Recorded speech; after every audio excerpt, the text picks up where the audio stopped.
Welcome to the Danny Clinkscale Reasonably Irreverent podcast. Insightful and witty commentary, probing interviews, and detours from the beaten path. Every once in a while, we have to bring out the big dog. Yeah. Oh, God help us. It's time for Danny Unleashed. Sponsored by Easton Roofing, where integrity matters. Go to eastonroofing.com for more. Yes, hour number 2 on a Friday means we unleash the big dog. Danny Clinkscale, Danny Unleashed, brought to you by our good friends at Easton Roofing. Joe Spiker and his amazing team, one of the fastest growing companies in Kansas City, handling any and all roofing jobs. That's residential, but also commercial as well. No matter how big the job is, Easton Roofing is there and ready to handle it. The heaviest equipment, they got it. And, of course, with Easton Roofing employees. Listen, unfortunately, in the roofing game, there's a lot of knock-on-door folks. Hey, you need a new roof, I'm here. A guy in a truck, and he tells you, gives you a deal. Turns out the company is just that guy and that truck, and then he runs around trying to sell off the job for the lowest possible price, getting the lowest quality work you can find. That's not how it works with Easton Roofing. Easton Roofing employees coming to your house to work on your roof. That's what you get with Easton Roofing.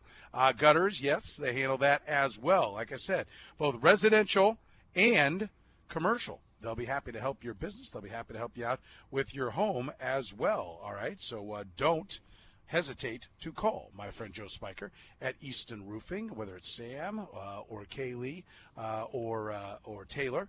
They'll be happy to get the process going for you. 913-257-5426, online at eastonroofing.com. Check out their Google reviews. You'll see why there's so many satisfied customers like me and Danny.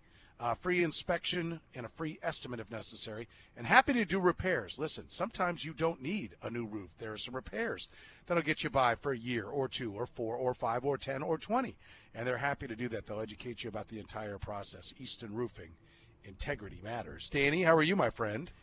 Doing all right, Soren. Always a little bit refreshed when I come in here on Fridays because I have a standing appointment right across the parking lot at Advanced Sports and Family Chiropractic and Acupuncture, one of my sponsors, and so I get some treatment over there, so I am good to go when I come here, raring to go, Soren, so I can be unleashed. I do, I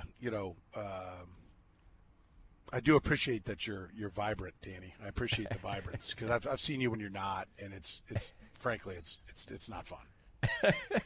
People have a tendency to think I'm never vibrant, but I'm really almost always vibrant, so. Anyway. I think it's just your face, really. Could be. I just like that liner we have from Craig Brenner. It's like, what's wrong with you? Why are you so mopey? This is just my face. Like I love that line. It's one of my favorites out there. All right, Danny, are you fired up? Is there anything in particular that's just driving you batty here? Are we talking about sports? In the world of sports, let me cut you off. In the world of sports, you jackass. No, I don't. By the way, did you like? And I actually said something to him afterwards. Did you like my question to Peter Vermees? How'd you vote? Yeah, I knew that was going to. I knew that was going to go the wrong way when I heard the words come out of your mouth. That's why I asked it that way. Right. I wanted to see what his reaction would be. I wanted to see if he'd just go Trump or Biden or Republican, Democrat. I wanted to see if he'd just fire it out. But I expected the. Where the hell do you get off, And so that's why I was like, no, I mean, how? Like by mail, take it in? Right. That's one of my favorite Final Fours I've had in a long time. Well, it's never, it's always entertaining with Peter Vermees, no matter what you do. I mean, the 2 hours I spent with him when I did a profile of him over a couple parts several months ago was just gold. I mean, it was so much fun. Always. Is it fun trying to pry something out of him, trying to, get some actual information from him? Well, no, because he's so Andy Reid-esque yeah, exactly. in the way he just won't tell you anything. And this was more of a person. By the way, if you've never heard Peter Vermees and you missed what we just had, that's called sarcasm, what I'm telling you. Yeah. He is the exact opposite. He's an absolute open book, and Yes. he will tell you anything and everything. Yeah, and he, I guess the thing that was great about it is that, some of the people who were closest to him at Sporting said that, they'd heard a million stories, but they heard some really new stuff when I did that. And, he's got a million of them, and he was great and open. And then when he's talking about serious things or soccer, I mean, you learn things. And he's great. I thought one thing that was kind of interesting is that I was sort of going down a road where that it would be rewarding to play for Peter Vermees, but it was difficult. And he was like, "No, I'm an easy coach to play for. I say exactly what's expected, and that's what you're going to do, and everything is going to be fine." And if you don't, you're gone quickly. There was a guy, I can't remember. It was a guy from overseas, and he was here, and he told him something, and it didn't happen, and he wasn't gone the next day, but within 30 days, suddenly the guy was somewhere else. I was like, oh, I know exactly how that came about. Here's the expectation. You meet it, and there's no problems. You don't? Yeah. And there are.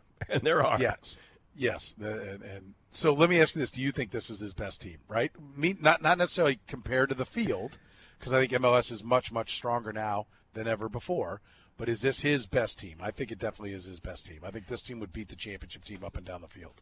I think that is correct. However, this team... But that's more a reflection of how far the MLS has come. Right. However, this team has not had the ability to really be whole a lot this year for various reasons.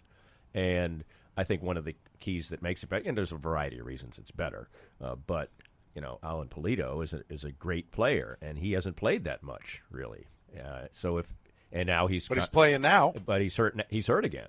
I mean, he's week to week. That's what they said today at the press. So I was on the Zoom press conference. Yeah, today. But he's week to week. But he played the last game. I mean, don't you? I mean, well, do you? No, he said there was he had gotten a sprained knee in training. So, maybe this is the last game of the year. It doesn't, they're playing an opponent that's out of the playoffs. Maybe they're just being precautionary. But all I'm saying is, so far in the sporting world, he's been one of those players who you don't know from time to time whether he's going to be out there. There's certain guys in soccer, this, Soren, from following the sport closely, that some guys are going to play all the time, and you just know they're going to be there. And then there's other guys who it's just part of their DNA that they're not. And I'm not saying I know that about Alan Pulido yet, but that's been the case in his first season with Sporting. So that's the only compromise so far they've had. Obviously, it's been an odd year from, COVID and everything else. Yes, at full steam, I definitely think this is, and it shows in the standings. They probably are going to finish first. Yeah, I think they got to get this one, and I can see. I think there is a rivalry, so I can see Salt Lake coming out just trying to park the bus and get a draw and knock them out of the top spot. Yeah, although in the last game of the season for a team that isn't in the playoffs, you might maybe see sort of a more, freewheeling type of game. Hey, let's have some fun. You? What would you? What are you going to get more accomplishment out of? Playing freewheeling or knocking Sporting off the top spot? I don't think I'd want to play, if it was me, okay? I don't think I'd want to play a park the bus game in my last game of the year. But I know what you're saying, that it would be great in a rivalry setting to take something away from that rival. But parking the bus in your final game of the year doesn't sound all that appealing to me either. Yeah, all right, we'll see. We'll see what happens. I hope they strike early and we're not, 72nd minute 0-0, right? Because at that point they will park it. Right, absolutely, no question. So, all right, I want to switch gears. I want to talk some college football with you, Danny. Sure. What do you think of Dan Mullen, and will that be a prominent feature on tomorrow's edition in its 21st year of College Game Day? Well, Stan and I talked about it on our Monday podcast, and I think he definitely has a feeling that that was an incite a riot type of behavior by a coach. And, hey, it was a cheap shot. Coaches are going to get fired up. But to do it in a dead ball situation, if you're just going to run after the officials, that's cool. But when you're seemingly doing it in a setting where there's a mob there, it's bad work, I think. And then to sort of fire up the crowd on the way out, to come back out after your little interview and whoop it up with the crowd, I think that not good behavior. But I also think that it worked. I think Missouri completely was taken out of their game and didn't react very well to the whole mess. I think it worked not because Florida played better. I think it might have been that Missouri got more worried about things not football-wise. Yep, right? And I agree.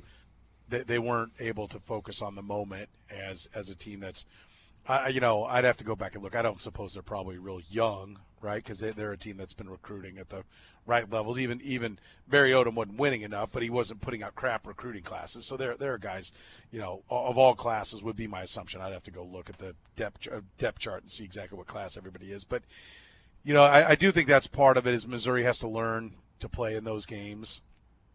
And Curtis nailed it in our program picks. He's like, I just don't think Missouri's ready to step up to this level. And they're not, and that's fine, right? They're growing. It's year one with Eli Drinkwitz, so there's time for that to happen. Now that being said, I do think that there's some learning there, and I do think that it shows a flaw in. I think there's learning on the Missouri side, and it shows a flaw in Dan Mullen. If you've got to go out and do that, then you're missing something in your team already. Do you agree? I in viewing it, I got the sense that it was not that calculated, that I think he just kind of lost his cool. So I guess if I thought it was, him just trying to light a fire under his team, I might sort of go down that road, but I don't think that's what happened. I think he was just mad. He saw his quarterback take a cheap shot, and he didn't like it, and he should show more composure than that, but I thought it was more of a spur-of-the-moment type thing than a calculated type deal. So then do you think that Florida handles business against Georgia? No, I don't. I don't either. I think there's just kind of this perception. Everyone loves what Trask is doing at Florida, and and that's fine. I think he's a fine quarterback, and I do think. Listen, here's the reason why for me it's so disappointing about Mullen. He doesn't need to do that crap. Like, I think he's a really good football coach, and he's turned Trask, 18 touchdowns, 2 interceptions. People are talking about him being a first-round pick. I don't know that I'd go there, but he's made him, a tremendous player, and he does that all the time. He recruits well. I don't think he needs to be out there with those annex. That's what's, So I had Florida. I was really high on Florida coming into this year in my top 25, but I do agree Florida's got a big advantage at the quarterback spot, but I'm also not in agreement that Florida is on the same level with the other 21 starters as Georgia. I don't either. I think Georgia's ahead of them in their development. Can Florida get there? Sure, they can. They've done it in the past. They've got their resources, the dedication to the program, the recruiting base, everything else. So, yes, they can get to that level, but I think Georgia's program building is ahead in this phase right now. So I think this is a situation where in college football the quarterback isn't quite as important, and you can make up for it in other areas. The trench play is more important. So I just think Georgia's more solid and has more pedigree right now. That's why I would lean to them in the game. Yeah, I took Georgia. Like, they're laying points for a reason. I think the whole world's going to be on Florida, so I took Georgia in our program picks. I do worry about the quarterback battle, but if it were that easy, everybody'd be putting money in their pocket, right? And I think in college, quarterbacks mean a lot at all levels, but there's more to it. And like in pro football, like I was talking earlier, my buddy and I are doing the super contest this year, and we'll be sitting and going through the games, and I'm like, no quarterback, no play, right? Like, you cannot bet the Dallas Cowboys right now. I don't care what the number is. You can't bet them. If you don't have an NFL quarterback, you can't play them, right? And there's certain teams that just get marked off. Like, are the Jets going to cover a game somewhere? Sure they are, but it isn't going to be with my money riding on them because I'm not going to try to, find the time that the roulette ball stops on green. Right, that's what you're looking for when you got those bad teams. Same thing with the Jayhawks. Nice touch there with the green, with the Jets. Oh yeah, there you go. Yeah, coincidental. Trust me, I'm not that smooth. I will tell you that for sure. But I think Stetson Jones or Stetson whatever, Stetson hats. Stetson I think Bennett?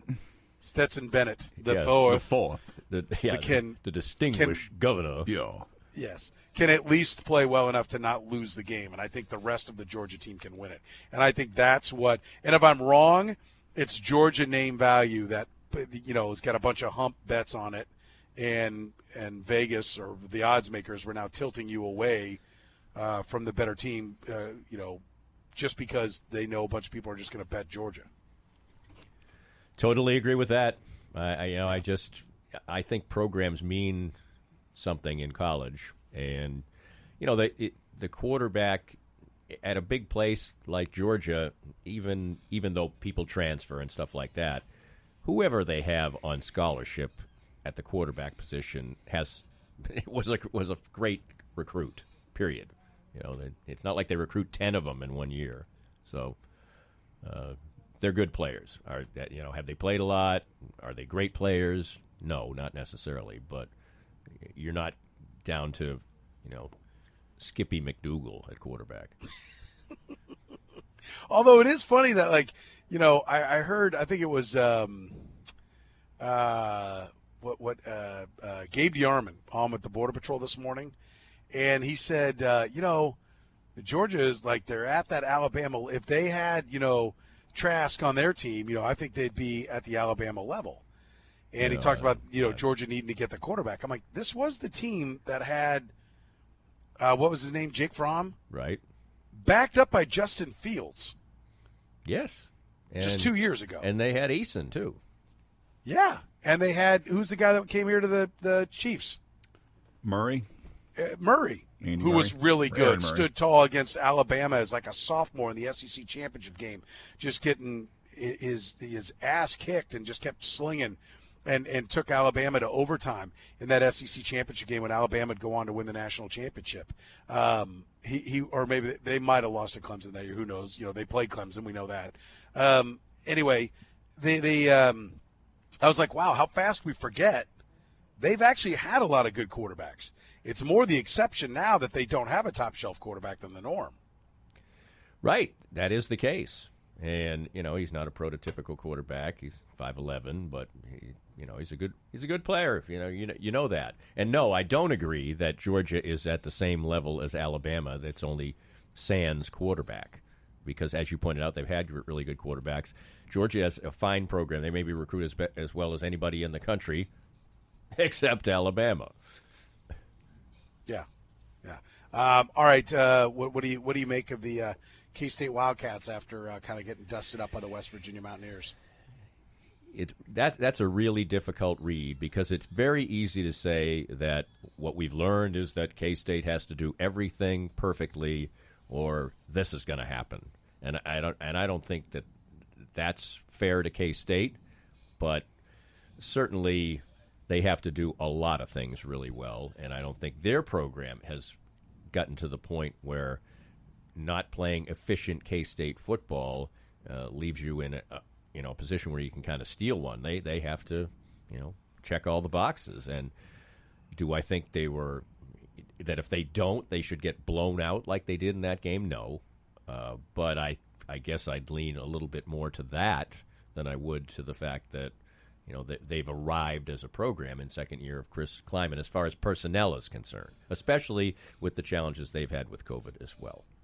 And you've talked a lot. Well, Lebo's talked a lot, I guess. I'm not sure where. I know no one's been like, Will Howard, this is the next Heisman Trophy winner. But Lebo's talked a lot that he hasn't really been blown away by what he's seen by him throwing the ball yet, and that we saw that. Well, yeah, he looked big time. He looked terrible in that game. Now hopefully the young man can shake it off and just play solid football. But he made a couple of calamitous throws in that game, and they just can't have that. No, and that's this is a big win for West Virginia, by the way. Yeah, absolutely. And the other part was K-State's got to run the football, especially if they're going to have Will Howard out there, and they couldn't run it at all. And West Virginia is salty up front. There's no question about that. It was a bad matchup, let's face it, on a day that you weren't at your best. If they played a team that was more attuned to, covering the pass game, and you could have run the football a little bit and got some stability. The game doesn't go like that. But if you can't run, K-State can't run the ball at all, they're in big trouble, and that's what we saw.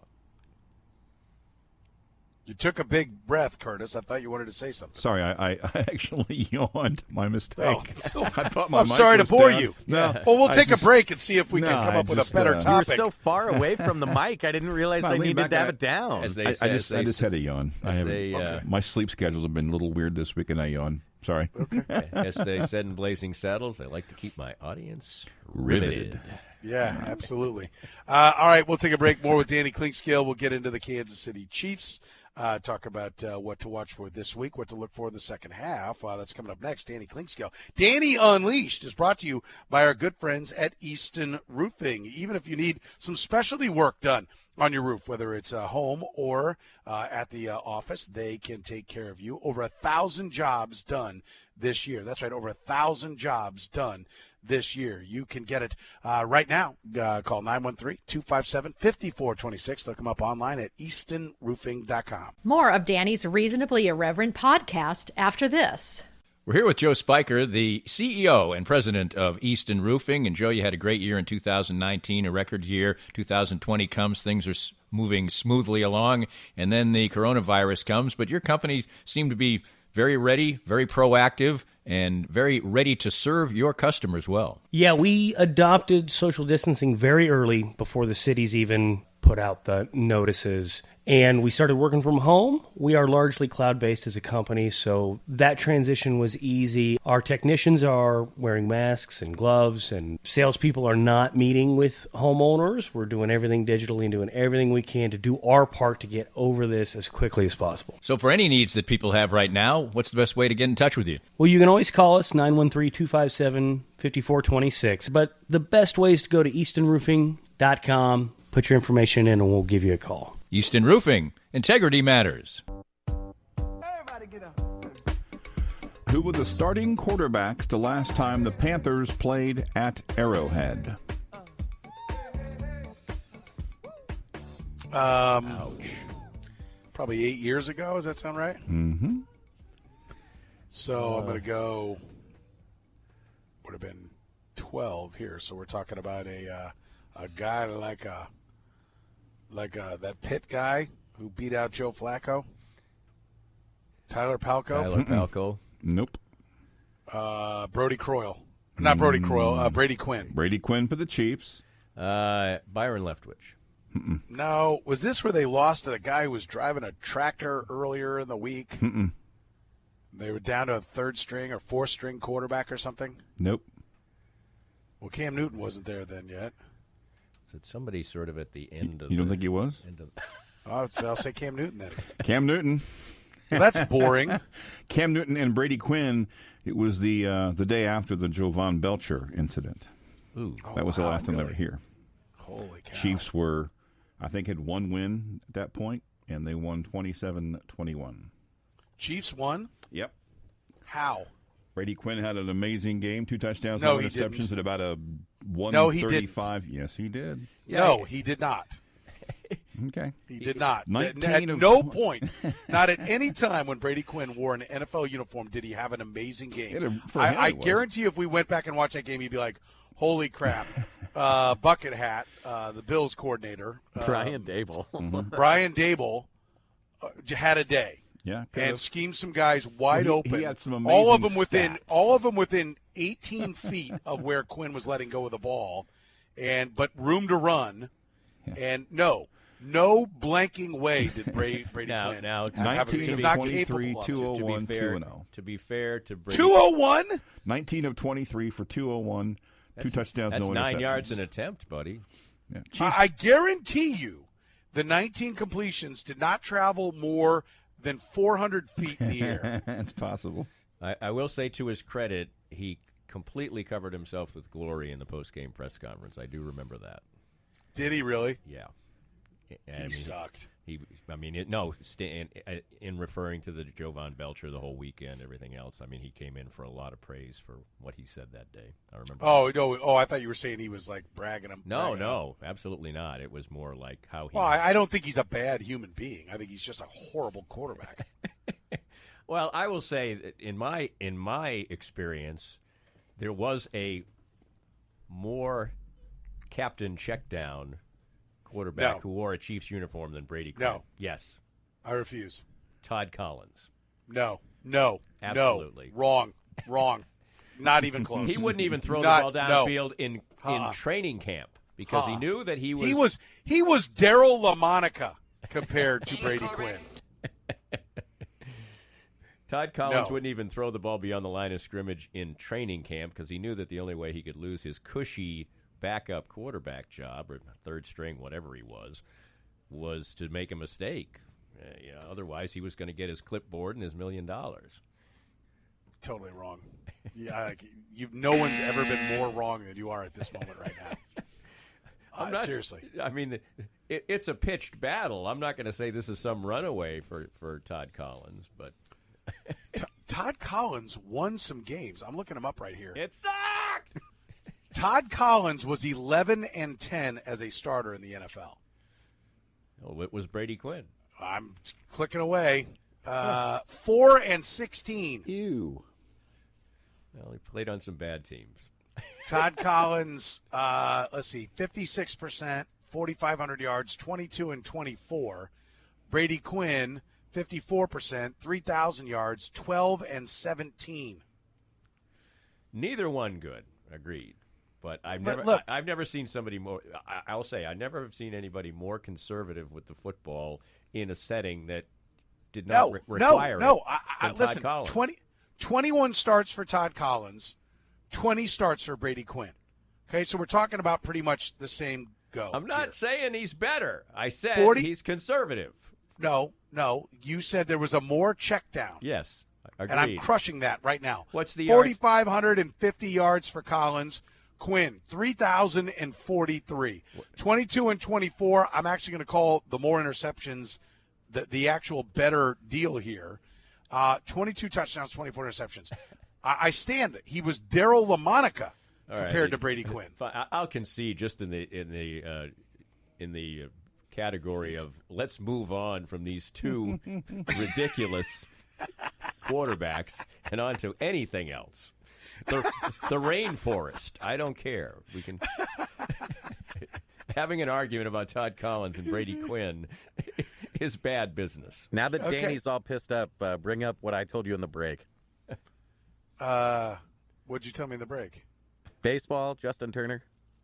Oh yeah, Justin Turner's not going to be penalized. Oh my God. That's what Shecky there's telling me. What? Jed. How can they not? That's unbelievable. I don't believe it actually right now. Until he plays opening day next year, I'm not going to believe that they're not going to punish him. That just makes no sense whatsoever. What kind of a message are you sending? You can do whatever you want. Exactly. Yeah, there's a level of that. Yeah, right. Exactly. If nothing else, okay, the man physically ignored and moved out of the way security personnel for Major League Baseball who had ordered him to stay where he was. Even for that, just for that, he should be suspended. My fear is baseball is going to take the field next year in a COVID world. Okay, it's not going to be eradicated by mid-February.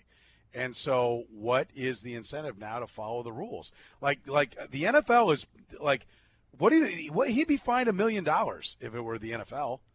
Right? Or at least $100,000 because that's the opening fine for the coaches for not wearing masks. And Gruden just got hit for another 150. They're not screwing around because they're like, listen, there's a lot of money on the line, and if you get sick or get somebody else sick, you're costing us money, and we're not screwing around with this.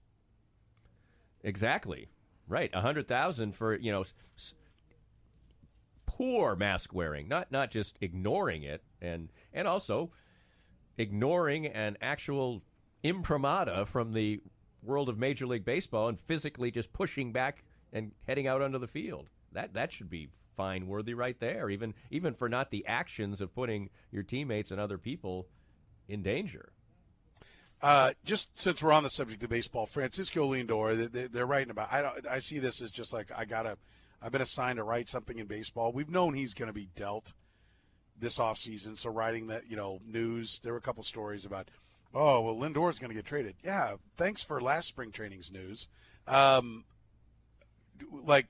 Where do you think he lands? First of all, oh. Well, probably one of the big boys, although the Dodgers are so loaded, I don't know where they'd play him. But, they'd play him somewhere. They just have to get rid of somebody else, but they don't need him. My default answer in these cases is always the Yankees, even though they have DJ LeMahieu. But I don't know that they've got, I actually think a good fit for a trade, although it's in division, would be the Royals as far as what the Indians will want. I think they're going to want young live arms. And the Royals have depth of that. Do you see the Royals giving up the kind of haul that they'd have to give up of young arms? No, absolutely not, because they have Mondesi and they're completely enamored with him. But I want to point this out. If Lindor, who's in the final year of his deal, now there's no point in acquiring him unless you're going to extend him. So that's the other part. Are they going to be willing to write him that check? I think they should be willing to write him that check, right, to have an anchor franchise player. And you could even, let's say this, Mondesi and not much probably gets him, if they're believers in Mondesi. If they're not, and they won't value Mondesi in that deal, then you know what you got from a Cleveland perspective. So, but even if it's just like they want arms and prospects further away with higher upside, okay, fine. But would you acquire Lindor for some of your arms and play Mondesi in center? Because you don't have a center fielder. I absolutely would, because I think Lindor is a generational player. I agree. So, but I guess I think of it right now as so far-fetched that it's not. I'm not going through the details, and I think you're wise to point this out and say that it would be a good move, and that backing up the bus with some arms, but it just doesn't strike me as a Royals type move. I think it'd be a great step forward, a bold step forward, but it doesn't. It would be, and they've got the history of moving a player to another position and him thriving in it for a long period of time. Yes. So there's many good reasons for it. It doesn't seem like a Royals type thing, does it? To so you? How about this? Let's talk about the trade. No, it doesn't seem like a Royals thing, and they'll never do it. They wouldn't even consider it, which is what's ridiculous. Which is why I want to establish what the price should be, and then see if somebody gets him for less. And then see what he ends up being, and then let's see what the guys I'm talking about end up being, and whether or not in the end it would have been a good deal, right? Because to me, I think in some ways you're closer than you think, but you've got to get a couple of real bats, right? He's clearly a real bat. So what I'm saying is, would you do Mondesi and Daniel Lynch, who, according to Keith Law, is the highest upside of all the starters? If I'm the Indians? No, if you're the Royals. Oh, in a heartbeat. Okay, if you're the Indians. And another live arm down in, that we're not even really talking about. Yeah, they'd have to give up more than that. The only issue with this is that the Indians have really created such a bevy of arms that they already have that, maybe that's not what they're looking for. You think they want other position players? Yeah, they keep... Okay, throw Khalil Lee in there as well. I think a big package for him that really even seems to hurt a little bit is good business. You just don't get a chance to acquire Mookie Betts or Francisco Lindor every day. So if you do have a chance, I'd overpay. Absolutely. You probably couldn't name a package that the Royals could put together that I'd say no. Singer, Bubich, Lynch, Cohen. No. Okay, there you go. You did. Okay, there it is. I found it. We'll take a break, come back, talk some Chiefs football with Danny Klinkskill. He's brought to you by our friends at Easton Roofing. It is a great time to call Easton Roofing. If you've got a problem, look, the cold weather, the ice that gets up on your roof, that can cause some serious problems. Get a free inspection right now, and if needed, a free estimate. Listen, they are happy to take a look and give you options. It might be that you need a new roof, but it might not be today. Maybe you can get by with a repair. They'll give you all the options that are there for your roof. That's what they do. All the research, all the background to make sure you have all the choices you need to make the right decision when it comes to your roof and guttering. That's for your home and your business. Let Easton Roofing get you back to life faster. Easton Roofing. More of Danny's Reasonably Irreverent podcast after this. We're here with Joe Spiker, the CEO and president of Easton Roofing. What's the difference at this time of year as we head toward the warmer months for homeowners, and what should they be looking at, coronavirus or not? If you didn't do a good job of home maintenance in the fall, cleaning your gutters out, when we get the spring rains, that can be a real problem. So you want to make sure that you've done a good job on your home maintenance, cleaning your gutters out. We can help with that. I always tell people they never get their roof inspected. They get their furnace inspected once a year, but they never get their roof inspected. And we do the inspection on your roof for free. So you call, you make an appointment, and we'll show up, do the inspection. It's free. You should have your roof looked at once a year. Take advantage of us. And most likely you're fine. And if there's a problem, hopefully we can get out in front of it and save you money in the end. So for any needs that people have right now, what's the best way to get in touch with you? Well, you can always call us, 913-257-5426. But the best way is to go to eastonroofing.com, put your information in, and we'll give you a call. Easton Roofing. Integrity matters. You're listening to the program on Sports Radio 810 WHB. Danny Klinkskill's in. Danny Unleashed. You know he's always brought to you by our good friends at Easton Roofing, Joe Spiker and his team. Great company. Client education, that's right. They're going to take the time to show you all the options that you have. Sometimes a new roof is imminent, but maybe not imminent right now. Maybe you can put it off for a year or two, 3 or 4 or 5. Some repairs might be what you need. A lot of roofing companies don't want to tell you that. Easton Roofing will. That's why the slogan's always been, integrity matters. Let Easton Roofing get you back to life, or if it's your business, get you back to work faster with Easton Roofing. Find them online at eastonroofing.com. Danny, look ahead, bye week on the other side.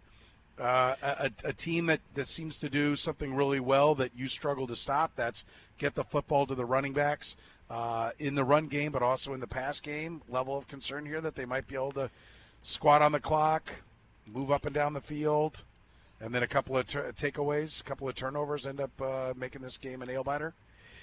I think all those things are in play, yes. I think that this is absolutely – because I think that the Chiefs didn't really do that against the Jets. The Jets, I think, came with a little bit of, salt, and I don't think the Chiefs were great early, but I think that they took the Jets seriously. So can they do it against an inferior opponent 2 weeks in a row, and as you say, against a better opponent that's viable, that does some things, as you say, that can give you trouble?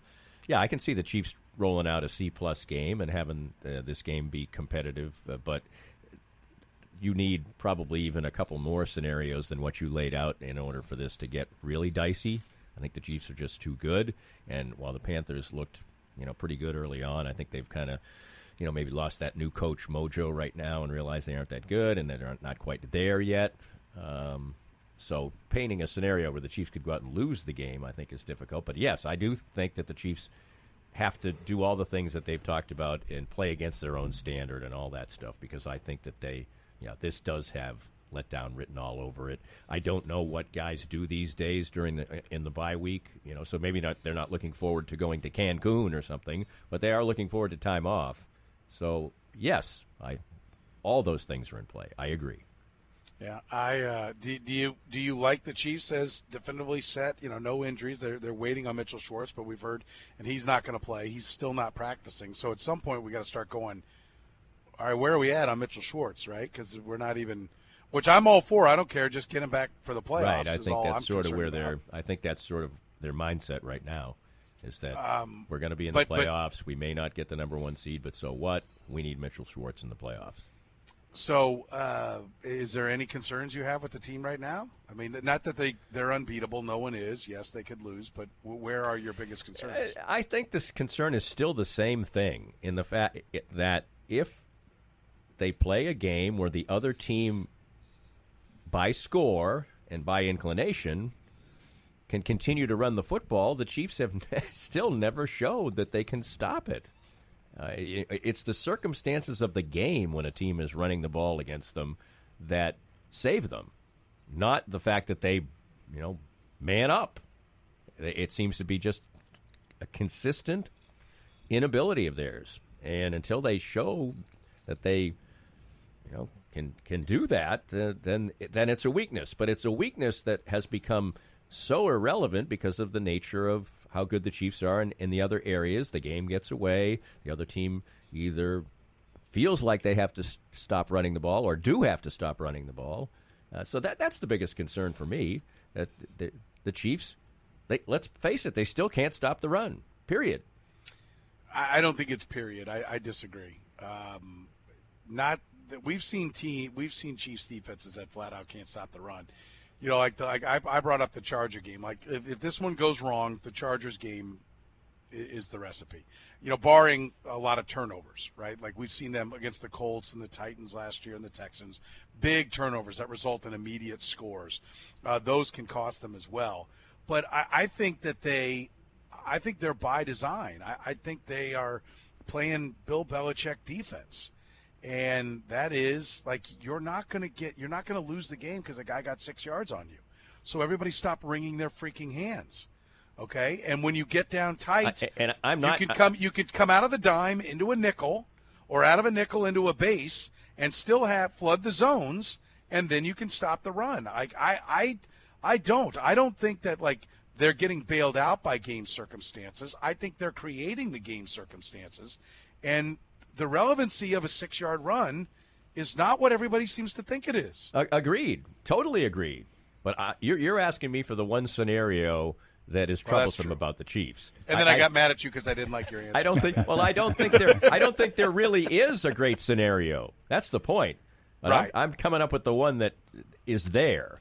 The one that's viable. We've seen the way that teams can slow the Chiefs offensively a little bit. Okay, we know what that is, but it hasn't mattered enough on the other side of the ball yet. And also, slowing them down is a relative term. They still usually get to 30. Right. And it's tough to get to 30 points by running the ball down somebody's throat. Yeah. The game they lost, they still scored 32 points, right? The problem was the Raiders scored.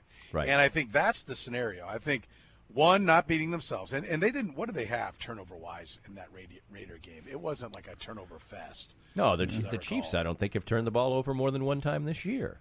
I don't believe so. You mean in a game? In a game. In one game? Yeah.